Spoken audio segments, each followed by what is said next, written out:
In this video, we're going to be talking about kind of a multiple smattering of things, but the two main foci of this podcast will be we've got a 48-year-old female who shares a very similar birthday to me. Has a CNS vital signs, a dementia test, so to speak, a brain function test, so to speak. And it was abnormal. Now, it's kind of fitting because she was having actual brain symptoms. And so we will be reviewing the data, the CNS vital signs test. We'll be reviewing her case. And one of the troubling aspects is that she's been our patient since 2022, so almost 3 years now, so 2.5 years is when she did this CNS vital signs test, and it was abnormal.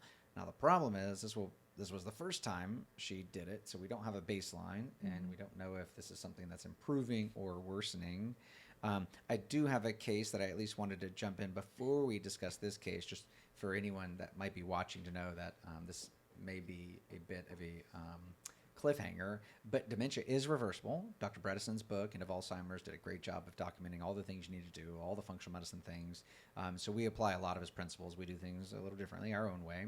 But this is one of my profound cases that I had, and it's the iPad's recording. I guess you guys can't see it, but I had a 63-year-old male, I think this is Reese's patient, 63-year-old male who is one of those weirdly smart guys that's just, he knows a lot about things he doesn't need to know about. And he came to me. He's been my patient for many years before the 63. He was 63. But he started having word finding difficulties. And this is, like I said, one of those weirdly brilliant guys. And just couldn't come up with words, just flat couldn't come out with words. He didn't have a speech impediment necessarily, but it would just be like sandwich. Couldn't find the word sandwich. Would have to describe sandwich, but could not come out with a word. And so we did his CNS vital signs, and lo and behold, the category he scored the lowest in was verbal memory. 60%. Or I guess the standardized score, I think it is 100% or 100 is considered average IQ. And he was at 60 of finding words. So it nailed him. And so a couple years, 3 years goes by, and he doesn't do a whole lot. And his new score on his second CNS vital signs is 54. So 3 years older and 6 points worse. No surprise. Then he retires and finally decides to get really serious about his health and starts changing. He continues to smoke cigarettes, though he doesn't admit it to me. I just always smell it on him. And so we don't talk about it because good luck ever trying to convince someone to stop smoking. They will stop seeing you. They will never talk to you again. They already know they need to stop smoking. They don't need their doctor to say they're stop smoking. So that's always a bit of a taboo subject. So his score worsened. So now he's 66 years old and retired. And then fast forward 1 year later, after he got serious about his health, and his verbal memory, I'm looking at it, went to 87. Worsened over 3 years, and then in 1 year, teleported from 54 up to 87 while still smoking cigarettes. Doing the functional medicine, but also just less stress from work and focusing on nutrition. He lost a good bit of weight through this thing. He wasn't necessarily obese, but he definitely had the belly fat, the what do we call that? Just dad bod? It was just bad dad bod. Yes. And so first of all, before we dive into this case, just to show that dementia is reversible, the CNS vital signs test is pretty hard to trick. If you ever take it, it's a computerized test, and you need to focus in order to get a good score. So I make sure whenever I go over this, like, hey, were you distracted? Were you like petting the dogs and talking to your wife while you're taking this test? Because it's a falsely bad test, but you cannot falsely improve it. I mean, I guess with AI you could, but why would you cheat on that, right? So whenever people take this test, they need to make sure I tell them they are well caffeinated, focused. There's no animals distracting them. They are paying attention, that they're not listening to the TV in the background. So there's a proof in the pudding of reversal, and I'm going to get another one. He just did this last one in June 2024, so I'd like to see another one showing even more improvement, but he's not the greatest patient with follow-up, so maybe not. So let's start with our 48-year-old, and maybe since we've already started with the CNS vital signs, maybe I'll bring up her CNS vital signs first, and just show that she is having symptoms. And Paige, remind me what symptoms she has. I think word finding was one of her symptoms too, but just memory. It's just memory, and she really didn't even bring it up as a major issue when she first came to see us. She didn't think that was something that we could work on, but it did kind of come up after a few of her other like gut health, athlete's foot, and then like a frozen shoulder, I believe, were the main things she had coming in. And once those started improving, she was like, Hey, by the well, way. what can you do about my memory? Yeah. We were like, oh, great. And so, yeah, she'd just been having trouble finding words. She's kind of really intense of a person. So I was just She like, is. you know, more stress. So we Yeah. talked about that a lot, but she's sleeping well. So here we are. Yeah. Okay. And so I've got some of her background labs that we'll breeze through because that's not what this is about, but just to show her CNS vital signs and how to read these tests. I guess I can put this on the screen behind me, and then maybe you guys can kind of see it. Can you all kind of see the TV? That'd probably help a little bit just to know what you're looking at. If it eventually comes on. Yeah.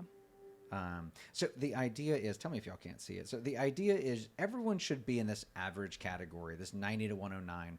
Remember, 100 being normal. Can y'all kind of see it, or is it too angled? No, I can kind of see fine. it. Okay. So you want to be in this 100 category, but let me remind you, this is a standardized test where 100 is normal. So like my weirdly smart dude, he should not have been 100. He should have been 110 on some of those things. I mean, he is weirdly smart. We have had some conversations about topics that he should know nothing about, and he knew more than I did in a medical topic. It's like, that's just kind of weird. How do you know that? So weirdly smart. So you got to take this with this situation.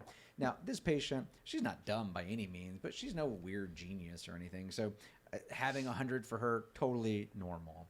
Now, if she had a speech delay when she was a child and still does, like, well, you got to take that into perspective, right? But she's otherwise healthy, totally normal. And look at that. She scored several above averages, above average. So the good news is the brain is working, and several regular averages. That's great. But then you see these lows in the orange, lows in the yellow. And I try not to get people too zoomed in on the details. The main thing is, does this validate your symptoms? Are these the things you're struggling with? And then B, were you actually focused? Because one of these is just reaction. Was that reaction time? Oh, psychomotor speed. So kind of reaction time, but just speed in general. So like, were you just not clicking as fast as you could? You do know that the test was timing you, not just like what colors on the screen did you get it right? It was actually like, hey, how long did it take you to click green? Were you taking sips of coffee and then going to click green? Because your psychomotor speed was slow.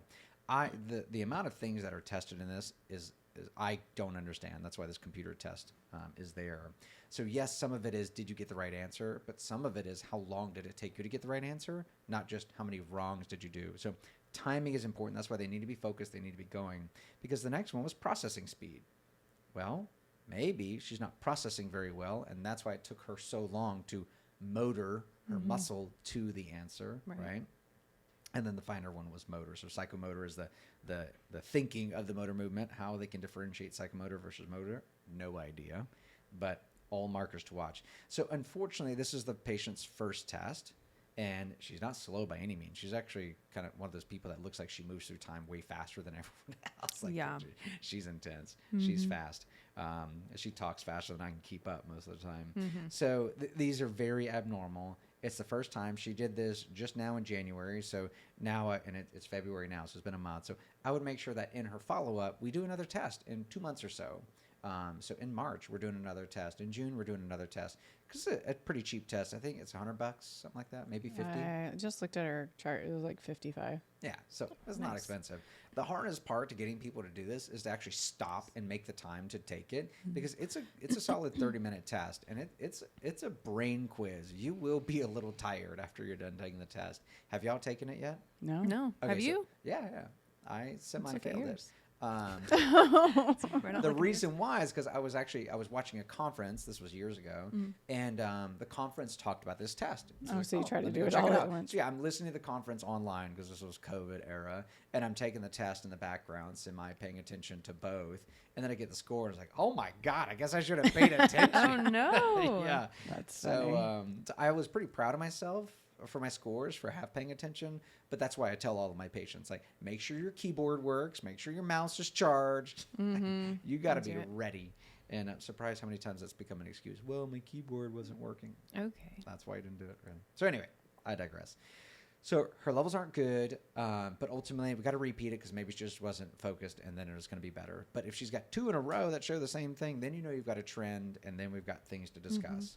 So Anything? I'm bringing up the root causes diagram, but anything on her specifically that you wanted to mention as far as a case that was unique? Was she a mold patient, or was she just eating McDonald's cheeseburgers for lunch, or what? No, it's pretty unique. So she works for Frito-Lay. Yeah, PepsiCo. Yes. And so a lot of their products that are claiming to be healthier, she's trying to convince us that they're, so there's some of that. But as far as the base, But she doesn't really eat a lot of Frito-Lay. She just works no, for them. no, Especially not now. and she has younger kids, and so it's just kind of like a mix of whole food. I mean, she cooks at home, but it's also mixed in with like kids packaged snacky stuff. Dino nuggets. Yeah, stuff like that. I don't know. Why do they have to be shaped like a dinosaur? It's kind of cool. I don't know. But no, That's she fair. came in, I would have eaten them. I guess, and found out she had like Raynaud's with us. I don't know, nothing lupus significant. markers, Yeah. So I've got her original Cleveland here, and we can pull it up. Mm-hmm. So now her first Cleveland was actually done in February 2023, after she had been a patient because they're out of town.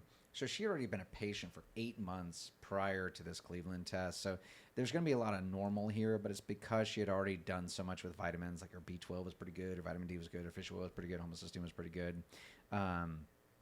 So much rather normal stuff here because she was already on treatment, hormones. She was already on hormones. Ferritin was a little low. And there's the positive ANA. So her ANA was 40 at the time of testing. But was she 80, 160, 320 before this? We don't really know. She was more in the lupus spectrum because of her dsDNA antibody. And then she had some serious celiac markers. Now is a perfect time for you guys to beat the gluten drum, right? This is such an obvious case. It's so well known that gluten causes brain inflammation. I don't think anybody should be arguing that at this point. I'm sure there are people that argue that, but no one should be arguing that gluten causes brain inflammation. So she's 8 months into treatment, and we would have told her on day one to go gluten-free, and her gluten antibodies are still there. So did she have an autoimmune attack from celiac on the brain prior to her ever meeting us, and that was the root cause of her original dementia, brain fog-ish stuff? That's highly possible. If anyone reads about celiac online and textbooks and stuff, nobody has textbooks anymore, huh? Anybody reads online about celiac, they always see what? Diarrhea, malabsorption, gut symptoms and all that. I'd say, and I want backup from you guys, we have more patients that have celiac symptoms of brain stuff than we do digestive anything. I'm constantly surprised how most celiacs don't have diarrhea at all. Yeah. And really not even that many digestive disturbances, which is classic for celiac. So this is no surprise that you've got celiac and brain dysfunction in one. No surprise. And I don't know if we've mentioned it already, but just her constipation struggle. Oh, she struggled with constipation. Just ironically, lifelong. Yeah, I see it now. And we're still kind of struggling with that. She's found things that work, but ultimately she wants to obviously get off of them if she can. So yeah. Then she's got a little arsenic in her blood on her first Cleveland, which, remember, this is 8 months after, so we had already done a bit of cleanup. So I wanted to at least go back to the root causes diagram briefly, which we're very familiar with, but people watching may not be. And this is how we explain all human disease. So you've got a symptom down here, and we'll call it brain fog. But ultimately, prolonged brain fog is also called dementia. So I'll put /dementia. Because brain fog is one of those things that's like, oh, that's easily reversible. There's no real brain damage. So what's the vocabulary difference between brain fog and dementia? I'd say it's like actual documented brain damage. Yeah, you got brain fog, but now there's actual brain damage. So if your MRI shows brain atrophy or white lesions or something wrong with it, that could be a particular version of dementia. And if you do a neuroquant and you see abnormalities, if you do a CNS vital signs and you've got problems, that's when brain fog's kind of getting a medical term at that point. I'm like, oh yeah, maybe she's more dementia. So I'd put her more in the this could be early cognitive issues, mild cognitive impairment, whatever you want to call it. I don't really care about the name, but this is more than brain fog. And so if you rewind her story in the root cause diagram, she's already got autoimmunity, right? She's got some lupus in the background. She's got some inflammation. We saw that in mitochondria. We fixed her hormones. I think we're not really dealing with a ton of hormone imbalance, although let me scratch that back on. She's kind of an intense person, so we'll go with potential adrenal imbalance with her. Mm-hmm. And then, of course, she's got mitochondrial dysfunction because of her nutrient issues. We haven't dove into that too much. But in her labs, we did see heavy metal overload. We did see environmental chemicals on her NutriVal, which she, of course, had gut issues. She's a celiac, so you can't not.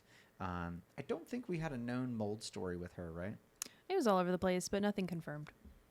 Now, I am looking at her chart, and I'm not seeing confirmation of clean home, that there's no proof of mold in the home. So Well, because possibly they were remodeling their kitchen for just For years? for a remodel. Yeah, for a long time. So yeah, that might be worth Circling bringing back back. up now. Yeah, definitely circling back, because if she's got ongoing mold, it may be just enough to score abnormal on a CNS vital signs, but not enough to flag dementia on an MRI or something. Right. So anyway, these are the things we're working on. So let's pull up her medals, since I pulled that up. I got to get back to her folder. And here's her heavy metals report. And not too scary. We see a lot of these. And so, yeah, obviously abnormal. She's got lots of lead, lots of mercury. We don't want to see any in the red. We certainly don't want to see too many in the yellow. Our general rule is we want them all in the green, and 2 in the yellow is where we'll draw the acceptable line at, because no one's 0. But she's got 1 in the red and 1, 2, 3, 4, 5, 6, 7, 8, almost 9 in the yellow. The 9th one being uranium. Hello, I'll call that red. So yeah, she had heavy metals. We've already done a bit of chelation. We've done the DMPS pills because she's out of town. So she's done 36 pills of DMPS prior to this testing.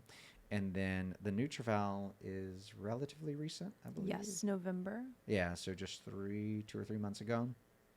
And so when I redact her name off of it, it ruins all the colors, so that's a little disappointing. But if you're familiar with looking at these, you can see bacterial overgrowth, you can see some malabsorption, and certainly some fungal markers that are still on the high side. Aspergillus being the tartaric marker, and that one's 0, so that's good. And then when we look at our toxin detox markers, those aren't great, but not terrible. And then glutathione, we want over 1200, so when it's not over 1200, it means she's still detoxing. And of course, your lipid peroxides and 8-OHDG are active, so we call that. And I'm skimming. This is not our full NutriVal review. If you don't know what we're talking about, you need to go find a detailed NutriVal review to understand what we're skimming through. But when lipid peroxides and 8-OHDG are in the urine, we call that the dumpster. We say the body's remodeling, the body's detoxifying. So those are positive. So she's still detoxing. We know that. And then we go down here to her heavy metals. And once again, heavy metals still positive. Mercury's not 0. Arsenic's 1. In general, we want all those 0 point something. So anytime it's not 0 point something, they're going to be positive. So she's got more detox work, more heavy metal chelation to do. And then another marker we look at in the NutriVal is the copper to zinc ratio. Copper to zinc ratio. And you want that less than 1.3. And ironically, that's correlated with dementia, and hers is not over 1.3. I would venture to guess that's what, 1.15 or so. Anybody want to do the math? Close enough, doesn't matter. Close Yeah, enough. sounds great. All right, I said it. It means it's real if no one double checks me. Okay. So ultimately, NutriVal, not too surprising. Trans fats, not too surprising. So yeah, she's got more work to do, right? More root cause work to do. We got to make sure we clean the environment, get rid of the mold if there's any in there. Let me close off some of these files. Okay, so was there any other test I missed? Oh, her stool study. So this would have been the first stool study. She did it right when she started, so this would have been an accurate assessment of microbiome. Oh, I completely blanked out the healthy cohort. Okay, I don't want to explain that without the bars. But suffice to say, her microbiome was not where it needed to be. It needed to be in the green zone, but not starting from a bad place. Immune system inflammation markers are almost all 0, which is not a good thing. That means she's immunosuppressed. Digestion is not as optimal as it should be. Elastase should be over 500. Her short chain fatty acids are fairly low, and this is critical because spoiler alert, what short chain fatty acid is important in the gut, in the brain production of BDNF? Butyrate. Butyrate. So her short chain fatty acids are low, her butyrate is low, and butyrate is a direct correlation to growth or release of BDNF, which is the brain's growth hormone, right? So that's potentially another reason for the brain fog. Ultimately, bacterial fungus overgrowth, not too impressive. Did have some yeast under the microscope, though. No parasites. I'm skimming this really quickly. And no blood. So ultimately, stool study was not atrocious. Obviously, that's never good enough for us. So we always did gut healing anyway. And so, as Paige mentioned before, she's come a long way. She's definitely feeling a lot better. Doesn't have nearly as many symptoms and things. And this is our functional medicine way, right? Someone comes to us with 100 symptoms, but we do the same thing we kind of do for everybody. We do the gut work, we do the detox, we do the chelation. And then as those symptoms go away, whatever symptoms don't go away, then we start putting more specific treatments in place for that. So with that being said, what else do y'all have to say before we talk about specific treatments for brain? Nothing I can think of right now. Cerise, any question? Because I know one of the reasons for this podcast was you guys wanted a review on the CNS vital signs, and I really didn't do a lot on it because there's really not a lot to say. It's just one of those baseline tests. It's not a test you do to change anything other than draw attention at, is this a problem or not? Like, do you just think you walk in the closet and forget why you're there more than everyone else, but really you're just like everyone else. Everyone else kind of walks in the closet every now and then and says, why am I here? Yeah. Agreed. Yeah. Makes sense. I'm sure a neurologist or someone can dive in that CNS vital signs and give a lot more detail than I can, but that's not what we're here for. If someone needs that level of care, they got to go see the neurologist. So let's talk about brain treatments and all of the things that revolve around the things that this patient specifically, other than the root cause treatment, like obviously she's got to get the metals out. Obviously she's got to finish healing the gut. Obviously she's got to detox. But now what are the unique things that we need to apply to a neurological patient, a brain treatment patient? Where do we talk. start? Well, first we could maybe list the categories that we want to focus on. And then start drawing arrows from there. So number one is always nutrition. I'm stealing that category. Great. What's another category? Modalities. Okay, I like that. Modalities, yeah. I think of in the supplement world of various categories. So inflammation being one of the supplement categories. What else do y'all think of? Well, it's going to go into supplement categories too, but like creatine, making So sure not she's specifically. What are categories of? So what would creatine be stimulating for the brain? BDNF. Okay, so hormones. Yeah. Okay. Circulation. I like that. Although I don't know that we're going to have any specific supplement, but okay. I like that. Oh, no, I can think of one already. I love it. Yeah, I got one. I was actually going to think building blocks. Oh. So, like, what is the brain made of? Maybe we should supplement with them with that, right? Oh. Sure. Are you thinking proteins or fats? Mostly fats, because the brain's the fattiest thing we have, 60% fat by weight, right? That's scary. Just plop a brain on a scale and then find out how much fat's in it. Yeah. And so I think we should be doing this for almost all conditions and things, having categories that we should be specifically focused on. And some of these are going to have multiple things. Others are just going to have one thing. So I think for nutrition, there's really just one thing. What's the nutrition thing? Run on ketones. Keto. Like, there's just no option.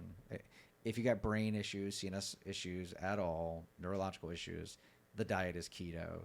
Now there's keto plus. What do you get? I don't know. Fasting. Fasting. Yes. Fasting. Yes. Oh.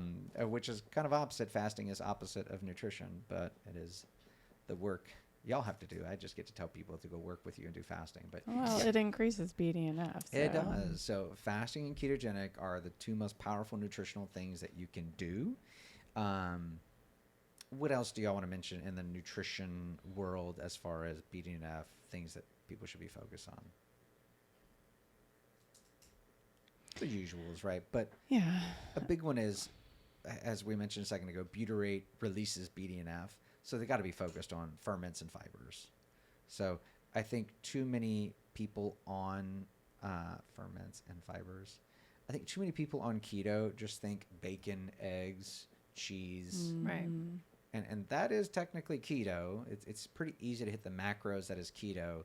but it's also pretty easy to screw up ketogenic. Yeah. Another ketogenic meal is broccoli covered in butter, right? Mhm. So I think we got to make sure we focus on that. Yes, keto, yes, fasting, but yes, ferments, and yes, Yeah, vegetables. the fiber is an important part of it, especially for a constipated patient.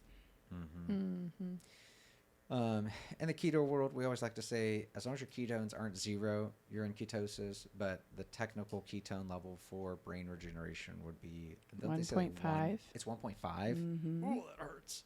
So 1.5 if you're not testing your ketones, 1.5 to 3 or something like that, right? But it's just greater than 1.5 is the main. Anything greater than 1.5. And that ain't easy to get to. Anybody that's ever done ketogenic and pushed it, 1.5 is hard. Well, it depends on how fat adapted you are. Yep. And what you're doing movement wise too. Mm-hmm. We like the Keto Mojo. Mhm. We have no claim to that, but they have a good meter. Modalities. Zone 2 training. Oh, that wasn't even what I was thinking of first. Whoa. Love that. Yeah. Tell me more. So zone 2 training, getting fat adapted, moving in a way that burns just fat instead of glycogen. So keeping your heart rate within a 60 to 70% of your max. And ideally getting your max from your 1 year data off of an Apple Watch or any tracking device that you use. If not, there's nifty little calculators online. They're not as accurate just because your actual max heart rate is going to always be more accurate for you. If you're a more athletic person, then that could be very different than just the average person, just like your optimal labs versus your regular labs. So, Matt Wilpers tried to kill me the other day on my Peloton tread. oh. For the first time ever, I hit a heart rate of 105%. Oh. And I was like, apparently, I need to change my max heart rate. Yeah, your Because VO2 max is improving. Improving, or was it just that deathly of a workout? And Or apparently, that.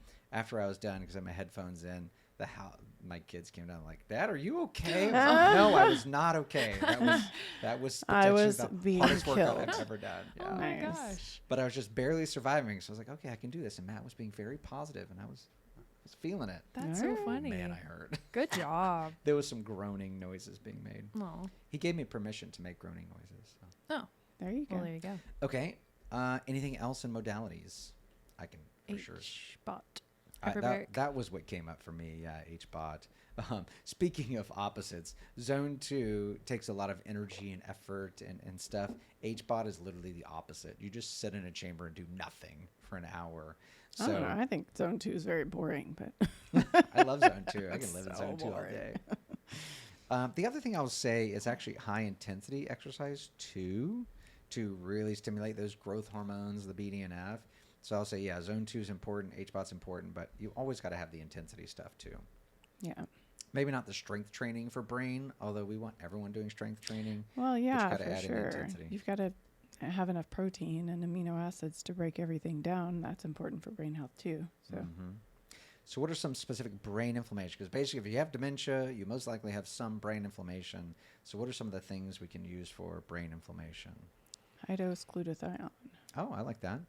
So glutathione infusions, glutathione pills. Mhm. Yeah, the Glutathione brain, infusions and pills in between. the brain loves glutathione. The strongest link we've got there, of course, is Parkinson's. In the Parkinson's research, I quoted as everyone, but I know it wasn't everyone. It was 99% or something. But 99% of the people or whatever, don't quote me on this, but it's something bad statistic, that all the 99% of the Parkinson's patients, when checked their glutathione levels, they were all depleted. Mm. So is it that depleted glutathione caused Parkinson's? That's not how I like to interpret it. I interpret it as toxin overload caused Parkinson's, and the body ran out of glutathione, and so the toxin overload just even bioaccumulated further. Yeah. So yeah, glutathione for brain, no questions asked. Mhm. What else? Like fish oil, CoQ10, or not CoQ10, Yeah, curcumin. I'll throw fish oil down in the building blocks. It is anti-inflammatory, but of course the brain is primarily made of, the main fat in brain is DHA, as well as all the phosphatidyl groups, but fish oil is huge there. And then what did you say, Paige? Curcumin. Oh yeah, turmeric, curcumin, always a big brain one. And ultimately, I think people nerd out too much over turmeric, curcumin, and try to make it with biopurines and all that. Just take your turmeric. I don't care if you're cooking with it. I don't care if you're swallowing it. Just take your turmeric, curcumin, whatever it may be. Yep. What else? BPC is a big one yeah. in the brain inflammation world, just a huge one. I mean, y'all know BPC is just basically good for anything and everything, but we've really seen significant turnarounds of people with BPC, not just your tennis elbow and whatnot, really some impressive improvements. There's another peptide out there called cerebrolysin that every now and then pops up and gets attention. I believe that's there's two. There's no less like RD3 and something. Anyway, I've not found it that clinically impressive, and it's pricey. So I'm not going to disparage it, but in the realm of all the tools you have available, you should be doing all of this stuff before you reach for an experimental, expensive, potentially may not work peptide. I do BPC 157 before cerebrolysin, even though BPC isn't directly marketed for brain and cerebrolysin is. Don't get lost in that. Hormones. Yeah, I think I have a question there on would it be prudent to check in on thyroid given brain fog? Well, you're talking about on this patient or just in general? On this patient. Have we not checked thyroid recently? No, it's been since 2023. Yeah, and she was normal in 2023. Usually when people don't have a thyroid issue, they continue not having a thyroid issue. But yeah, it's been a couple years, and they're out of town, so lab work's always a little tough. Yeah. But yes, we should be adding and potentially doing just kind of a full Cleveland panel again, because it's probably been months. But they're out of town. Yeah, their last Cleveland was March, which is whenever the thyroid was checked. So 2 years. So we should potentially be seeing if they can come to town to do another Cleveland, or just putting together a more extensive lab panel for them to do in their hometown, because it's just such low-hanging fruit that's easy. Her symptoms aren't new, so I'd be surprised if it were thyroid caused. Yeah. But yeah, all the hormones. I'd say specifically with brain foggy type stuff, cortisol is always going to be number one. Cortisol just melts brains. It just dissolves brain tissue.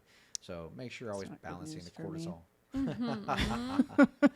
Balancing the cortisol in the adrenals is a no-brainer. Wow. Saw what I did there. You guys, this is the second podcast recording and his first dad joke. It's a record. I'm doing good. He's comfortable now. Yeah.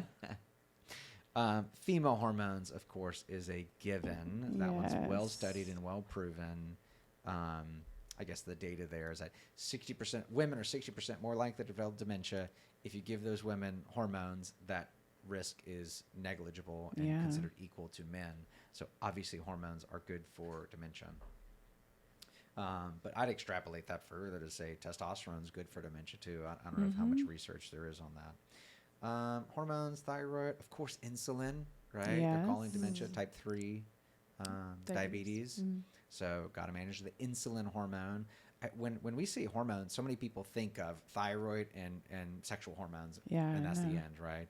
But we can't forget that there's so many other hormones. BDNF being a hormone, BDNF being brain-derived neurotropic factor, which is a hormone, a peptide, and we got to stimulate those things. So, okay, circulation, Paige, since you brought that one up. Yeah. Things like, which I don't know if you're a fan of or not, Do but tell. like ginkgo biloba, CoQ10. Yeah, Maybe? I'd buy that.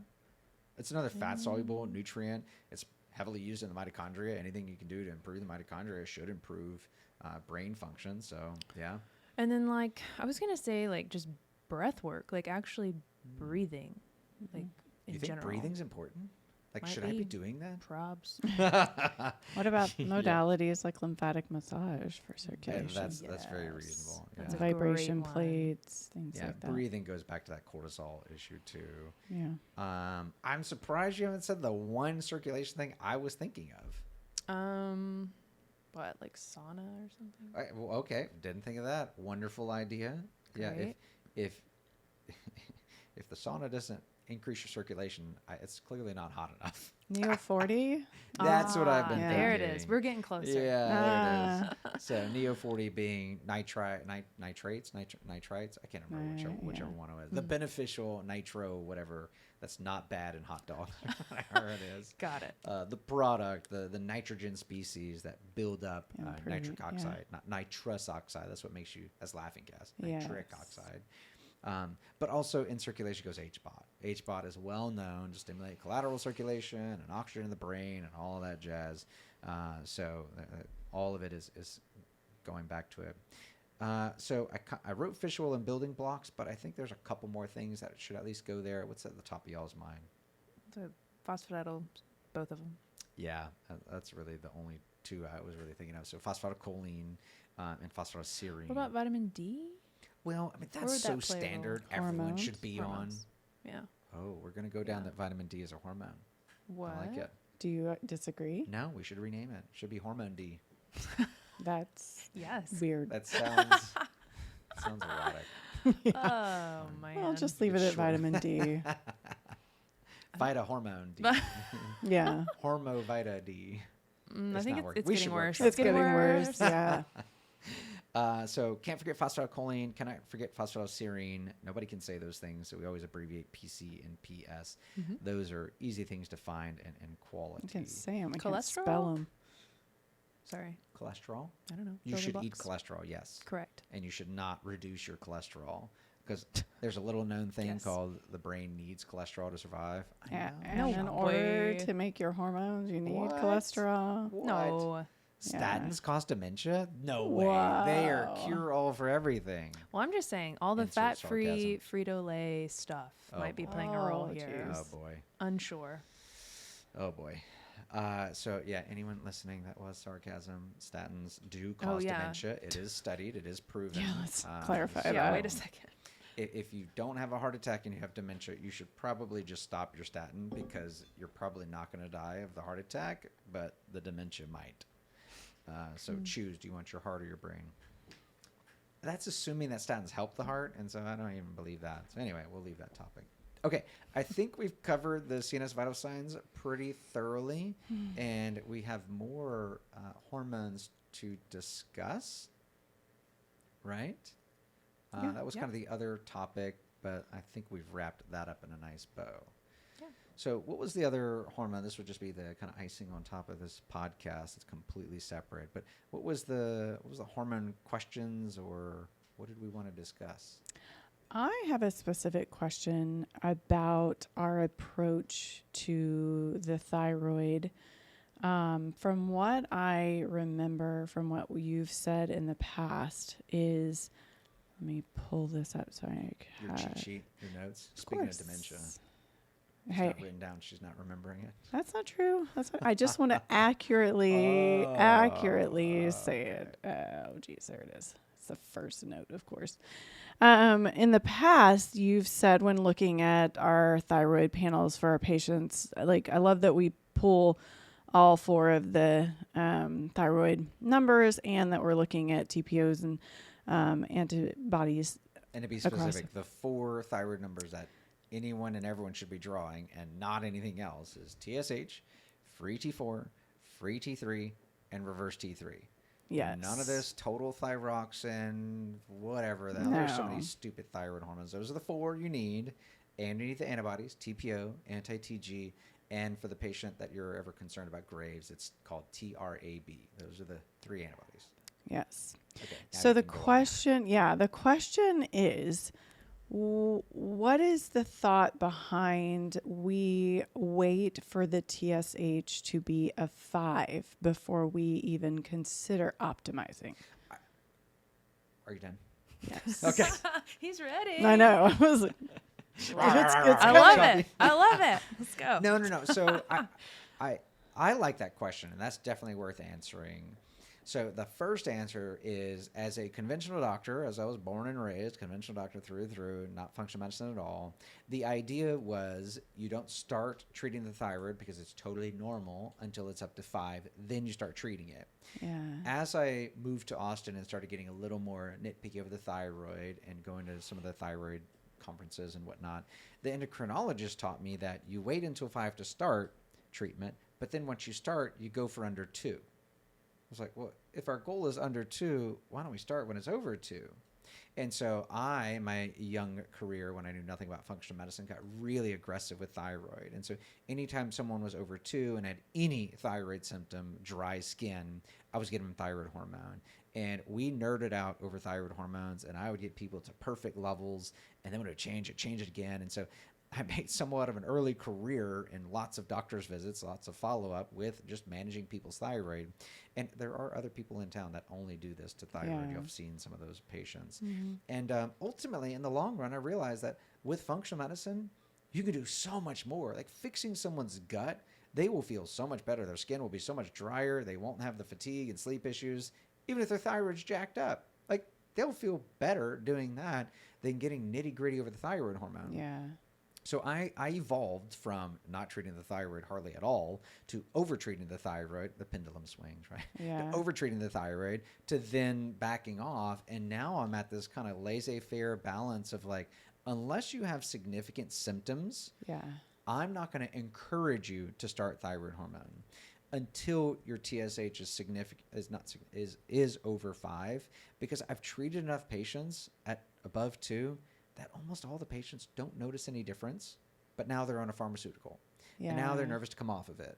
So what I've kind of migrated to is say, okay, this TSH is abnormal. Mm-hmm. We could treat it. If you're okay, let's just see what we can do. Yeah. Let's see what we can do with functional medicine. Let's watch this number and see if we can get you better even without it. Because I can give you thyroid hormone and fix it, but then you don't know if you're fixing it yourself also. Yeah. Now, the beauty of replacing with thyroid hormone, as I've taught you guys, is the body's got a built-in way to come off of it anyway. Because if the thyroid starts coming up back online, it will actually push your thyroid low, and then you can decrease the dose, and then they'll be on a small enough dose where you're like, we should just stop because you don't need it anymore. So I'm never scared to start someone on thyroid hormone. One of the common things I always hear from patients when I suggest they start it is, well, I heard if I start it, I have to be on it for life. Yeah. And my response is always the same. Yeah, you might have to be on it for life, but if you have to be on it for life, you should be on it for life because it's a hormone. You need it. You will be less optimal without it. But if you can fix your thyroid, you can absolutely come off of it. And we've done it a number of times. And in fact, many people just have absorption issues and they're taking massive doses of thyroid thinking they need massive doses of thyroid. But really, they're just not even absorbing their massive doses of thyroid. And so we tremendously drop their dosage. So the other answer to that is if a person, and more commonly females have more thyroid issues than men, statistically speaking. So more often than not, if a woman has any thyroid symptom and feels like it's thyroid related, I will always treat. I will never skip a beat. Say, try it for a month.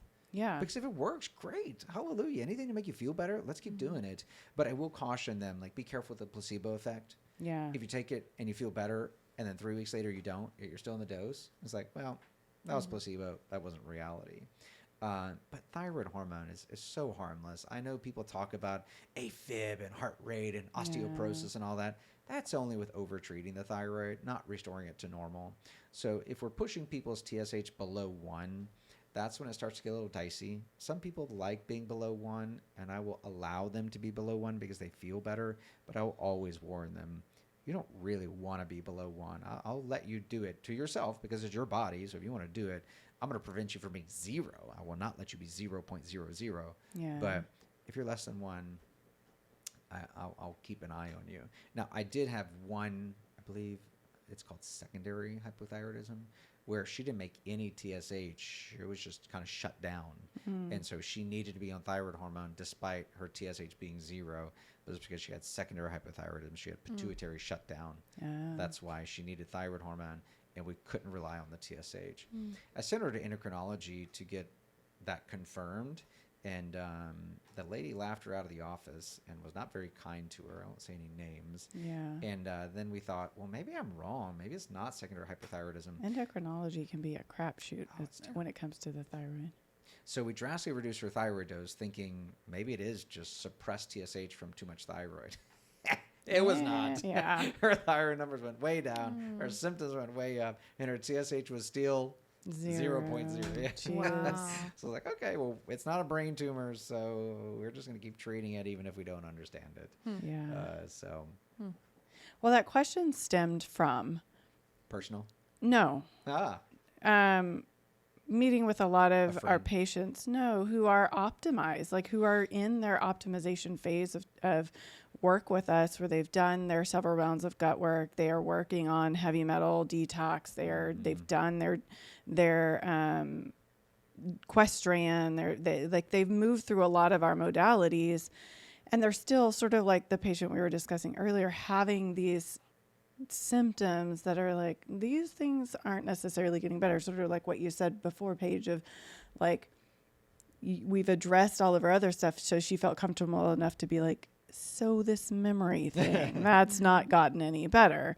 So then I go back and I look and I'm like, okay, well, you're certainly nowhere near a 5, but you're also not really optimal here. Mm-hmm.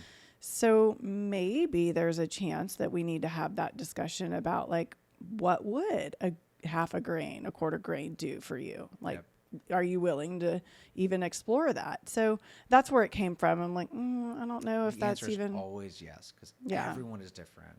So like our little Indian lady, I love this story. We're going to have her as a testimonial, so she'll have to remain anonymous until she actually tells her own story. But her TSH was like 15 or something like that. Oh, and I told her she needed to be on thyroid hormone, so I put her on thyroid hormone, and we did her functional medicine stuff, and her TSH came down to like 10 or so, 12. I don't remember the exact numbers. And I was like, okay, great, but you still need more thyroid hormone. So I increased the dose. And then she came back, and it was like 8. And like, okay, it's improving, but you still need more thyroid hormone. I increased it again. And then about, I don't know, it was like 6 or 8 months down the road, she came to me and she's like, okay, I have to confess. Like, what? Like, why do you have to confess? She goes, I feel terrible and I don't want to tell you, but my husband's making me tell you, I've never taken the thyroid hormone. Oh, geez. Are you serious? Like, I don't want to take it. I don't want to be on thyroid hormone. I just don't want to take it. I was like, well, that's awesome because it means it's your coming is down. Yeah. Yeah.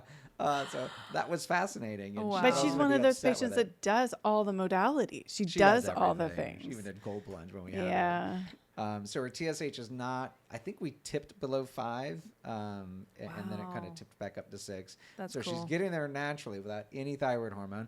But that's a perfect example of like, I guarantee if she actually felt low thyroid, she would have taken it. She would have gotten over her issues of a pharmaceutical. She would have done it. Yeah. But she didn't feel it. Okay. But some people at 3 feel horrible. Yeah. So that's where conventional medicine really misses the mark. Like, no, we don't start it at all until you're over 5. Yeah, that's what I felt like. No, that's stupid. Go based on the patient. Try. If they feel, it's like B12 shots. You give 100 people B12 shots, and probably 90 of them will be like, meh, I don't feel any different. Yeah. But there will always be those select handful of people, 5 or so, they're like, oh my God, that changed my life. Yeah. Now, I'm sure at least one of them is going to be placebo. But a couple of the other ones are going to be like, wow, they were really B12 dependent and deficient. I don't know, B12 shots. Life. Right. It's a self-inflicted hurt. So if it makes you feel good, you'll do it. But if it doesn't, you're like, no, thank you, not doing that. So I don't know. Yeah.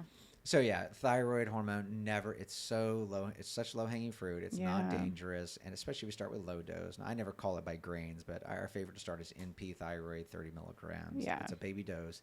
Anyone with a normal functioning thyroid can take that and feel fine. Yeah. And anyone that thinks they're low thyroid and goes up on the dose and goes high thyroid, they very quickly realize that they would rather be low thyroid any day of the week rather than high thyroid. Yeah. So I'm never scared of really over-treating someone because it's got a built-in defense mechanism. Anyone that's ever been high thyroid knows that you can't miss it. Yeah. You got racing thoughts. You can't sleep. You would think you're like full of energy and skinny and motivated and all that. You are not. No. You are irritated. You are anxious. You can't sleep. Your thoughts won't stop. Your partner's mad at you. Your house is a mess. High thyroid is not fun. Not fun. Okay. So did that kind of answer the thyroid question? It did. Yeah, I kept going back to that. Like, I'd love to suggest this to you, but you're so nowhere near where that would fall. So I've just sort of hem and hawed about like, why is that the number? Why do we wait to that? Because I don't see a lot of people over 5, but I hear a lot of patients like, oh my gosh, I can't function and I'm gaining weight and I'm constipated and we've done all the things and always worth a try. Yeah. Now, a lot of reasons you don't see over 5 is because thyroid testing is so common that a Yeah. lot of people have tried thyroid treatment before they even come to see us, Yeah. and or are already on thyroid hormone, because it's pretty ubiquitous now Yeah. for doctors to prescribe it. Not nearly as bad as it used to be. Yeah. It is worth talking, since we have a few minutes for our next patient, is what are our normal values? So our normal values are TSH 1 to 2, Yeah. T4 over 1.1, T3 over 3.2, and reverse T3 under 14. Those are all pretty normal physiologic levels. Those are not shooting for the moon, because if you look at the labs will allow a T4 up to 1.8 or 1.7 before it's called abnormal. The T3 will be allowed to be up to like 4.2 or something before it's called abnormal. Now, the reverse T3 has a ridiculous range. It Yeah, won't it's be like flagged until 25. Yeah. And under 14, our healthy, optimized, gut fixed, chelated patients, whatever, they're always under 14. Yeah. So not only do you aim for those levels, but you really want to assess that balance of those levels. So just briefly, if T4 is good, but active T3 is low and reverse T3 is high, Yeah. that's not a thyroid issue, that's a liver issue. The liver converts a lot of T3. I usually tell our patients the liver does 100% of it. I lie to them. But the liver is the main one responsible for when that ratio is flipped. The liver is bogged down, it's sluggish, it's toxic, whatever you want to call it.